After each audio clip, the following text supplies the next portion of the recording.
guys, Allie here from Champagne and Coffee Stains, and today I'm here with week 3 of my Chicago Marathon training update. This week was actually really interesting because not only did I run my first half marathon this year, but I also ran into a problem that I've never had before in my entire running career that I would love a little bit of advice and kind of talk through, as well as some strategies that I'm hoping will fix this problem. So before I get too far, please like and subscribe. That really helps me keep this content going and help create new videos each week, as well as if you have any questions about my training or anything like that, drop it below too, and I can talk about it in the next videos too. So let's get into week 3. Week 3 was kind of a cutback week because I did have my half marathon coming up. I wanted to do a half marathon. There's one that always falls on Mother's Day weekend, as well as it also happens to be around my birthday. So I thought, what better way to celebrate and to have a little bit of fun than to do this half marathon. This year, however, the half marathon, they actually changed the course. So when was it? It was back in like 6 or 7 years ago. I actually set my all-time half marathon PR on the original course. So once I saw that they updated the course, any shot of PRing went out the window because they actually added in a really, really hilly section. And I know I'm not super fast on the hills yet, as well as when I was talking to my coach about how we were going to be planning out this run, because I was going to do it with some friends, she initially said that it was going to be pretty, just a long run, basically, in the form of a half marathon. So kind of slower, nothing too extreme. It would just be a pretty easy run.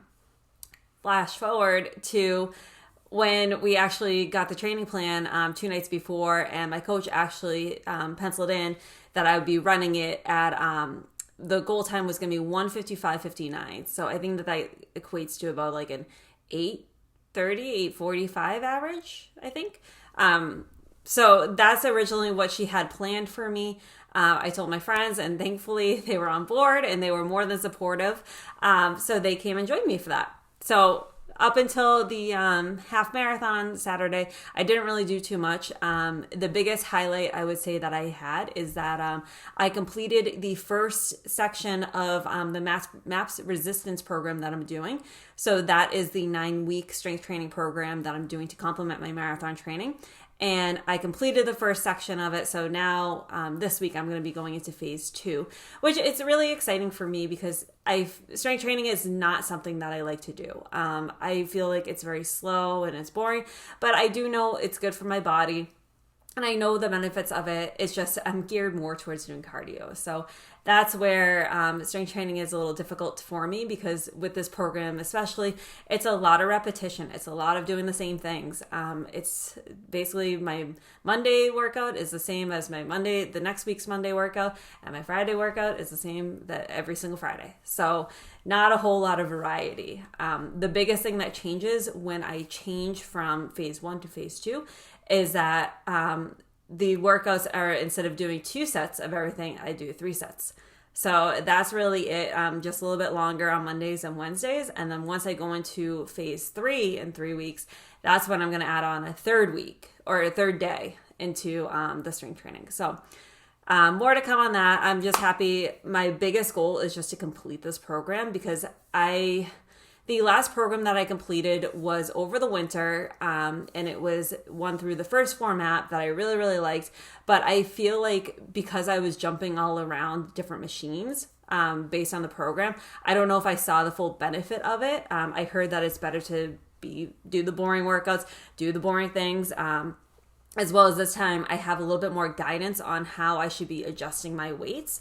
So I've been trying to consistently increase my weights just a little bit every week, as long as I can maintain my form. And so far, that's been working out really well for me. Something else that I have been doing is making sure that I'm getting in my core workouts. I'm a mom. I have diastasis recti, which is the separation of your abs. So I just have to be a little bit more mindful when I'm doing ab workouts. Like I can't do traditional crunches and things like that, as well as I have to make sure that my breathing is proper and all these other fun things. So I'm doing a course right now that helps hopefully bridge the separation. It's nothing too extreme, and thankfully I can still run with it. And that's really the only issue that I have, is just like a weaker than usual core. So with these exercises, I'm hoping that I will be able to rebuild and be a little bit stronger for the marathon. So other than that, the weekly training was kind of a down week, because my coach usually schedules having a down week right before I'm going to have a big race. So race day was on Saturday, and it was raining as soon as we got there. The rain was supposed to be pulled off. It wasn't raining at my house at all, but as soon as we got there, it ended up raining. But thankfully, it only lasted for like 20 minutes. It was very heavy, so the roads were all wet after. But thankfully, it cleared up, and the race was fine and wasn't raining at all. The course wasn't as hilly as they hinted. It was like nonstop. Like, you would go up a hill, and then you would have a little bit of relief, and then it was like up another hill. And it was just rolling hills for the entire 13 miles. And my friends and I think we started out a little fast, because normally how I do these races is my coach has me start slower. So I think she had me planned for like 9:05-ish for the first 2 miles, and then getting back into that like 8:45 to 8:55 range up until mile 12. And then mile 12 was like go time, and as fast as you want for that one. But we went out a little hot early, which it's hard not to, all the excitement and whatnot. And it was really fun to actually run with a group, because that's the one thing, like when you're a mom, I just feel like you don't have the luxury of being able to meet up with those groups of runners and whatnot. And half the time, like my old running group, they usually are going out for a run when it's usually like my kids' bedtime and things like that. So I'm just not at a phase where I can join a running group or be running with people. I just more have to text and see how the day is going and see if someone wants to join me. So I'm lucky I have a really great group of mom runner friends who I can just text and meet up with somebody. So I don't have the typical running groups, but I do have a group of friends I can sometimes run with. So they all were able to join me on Saturday, and it was really fun just talking and casually going through the course that we were going through. Actually, there were a lot of bear sightings, which is kind of rare for where we are in Minnesota. So that was another thing to keep us on our toes with. But we didn't see any bears. But one thing that has never happened to me in my entire running career is around the halfway point when I was going to take my gels. And normally I take my Martine gels. I alternate between the caffeinated and non-caffeinated. I don't know if it makes a difference. I haven't noticed anything. I just buy whatever my running store has. But all of their gels taste the same. And I've been using Martine for I found them last summer, I think on Instagram, and I've been using them ever since. I really like the texture. I like the consistency. Makes me feel great. Sits well in my stomach, because that's another weird thing too, is like last summer I was going through all these gels, and I found that like I can do like the more processed gels like Martine, Goo, those other like big brand ones, but like the more natural ones like Huma, I cannot do. Like that's the only type of gel that actually gives me GI issues. So I thought I was in the clear with having this. I have a really good strategy. Try to do one of these every 45 or so minutes, and it worked great for TC Marathon that I ran in the fall. Except when I ran TC Marathon around mile 20, the thought of taking another one of these just it really wrecked my stomach. Like not even taking it, just the thought of taking it, and just how sick I was of the flavor. So that's where, nothing is going to taste great at mile 20, and I get that. But it would have been nice to have something else when I was out there, and I was able to force this down.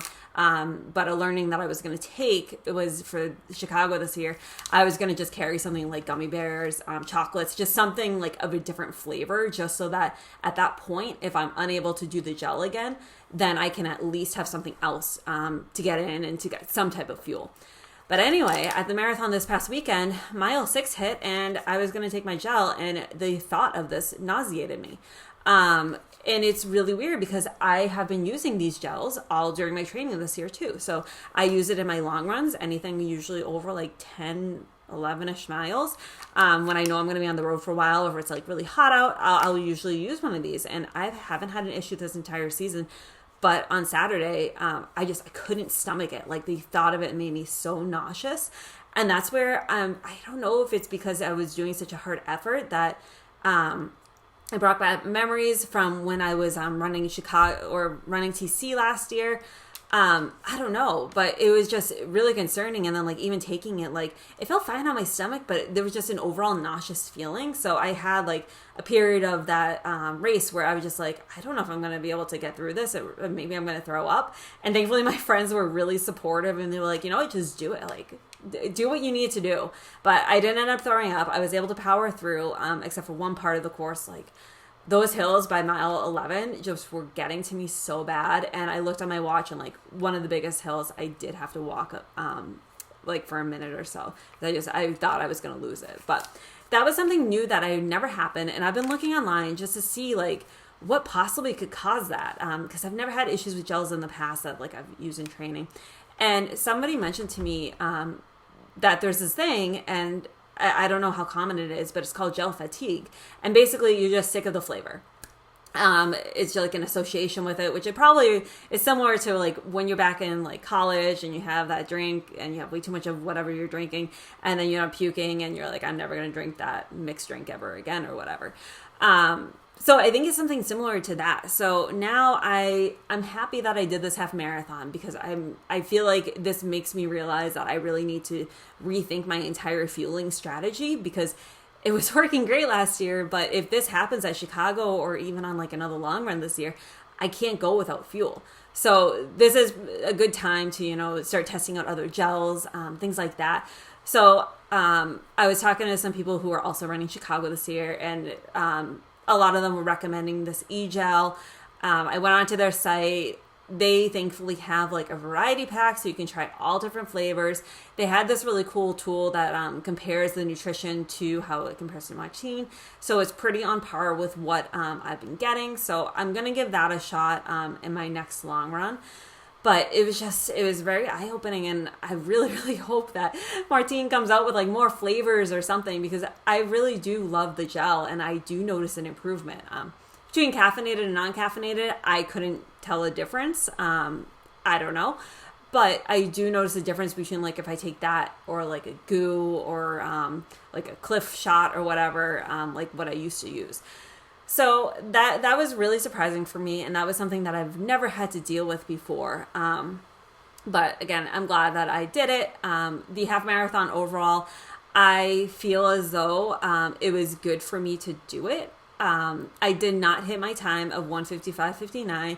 Instead, it was like 1:58:20, I think. That 1 minute of walking really did mess it up. But I am really excited because it was a tough course. And I did my best and I pushed it. And that actually ended up being a PR for me now that I'm postpartum. So that was the second half marathon that I've run postpartum. And that is the fastest time. And I'm happy, you know, I broke 2 hours. So I'm happy with that. And I'm going to try to look at this as though it's a learning because, you know, if I hadn't done this race, I never would have known about this gel issue and what the potential could have been come race day. Because besides this one half marathon, I don't think I'm going to have a longer race until Chicago or until my tune-up race in September. So this was really a good time for me to really look at it and just see where I can improve on and what needs a little bit of work, as well as I'm really curious to start looking into maybe even getting some carbon plated shoes. I have a pair of Nike Alpha Flies. I don't wear them though, because when I wore them at my last marathon, I actually developed a really bad blister on the bottom of my foot. And a really, like, I've never had a blister on the bottom of my foot before, but I heard that that's kind of common from the carbon plates. So that only develops around like miles 10 or 11. So I don't want to risk it this weekend to give it another shot, but I am tempted to try the carbon plates. I know everyone loves them. I probably would try a Brooks one, but I was talking to the guy at the running store and he says that the Brooks one is not very good. So that's where I don't know. I mean, I have time to figure it out, but it's another thing that I'm thinking about now. And, earlier in the season is probably the best time to try it out.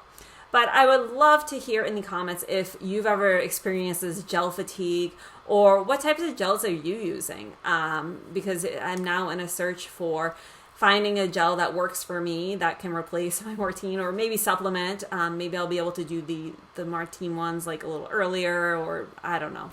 I don't know at this point. I'm just hoping that I will figure out my fueling before race day comes. But that's how week 3 went. It was really exciting for me.